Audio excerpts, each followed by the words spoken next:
ang mga bagay na tulad ng pag-aaway, di pagkakaunawaan na kung minsan na nagsisimula sa mga simpleng bagay lang din naman.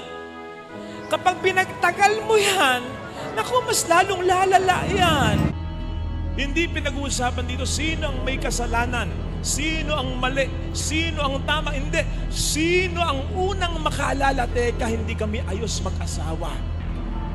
You make the first move. Dapat may mauna.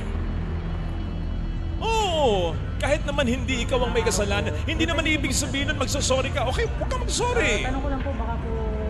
Kasi baka isipin niya, maling-mali na siya, tama pa siya. Pero magparamdam ka na nagre-reach out ka. Na pinapansin mo siya. Hindi po, salamat po. Na gumagawa ka ng paraan para mag-reconcile kayong dalawa. Ganun. Let me end with this.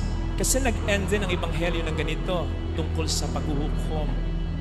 Ang ni-insinuate nito marahil ng Panginoon ay pwede rin yung katotohanan na may kailangan po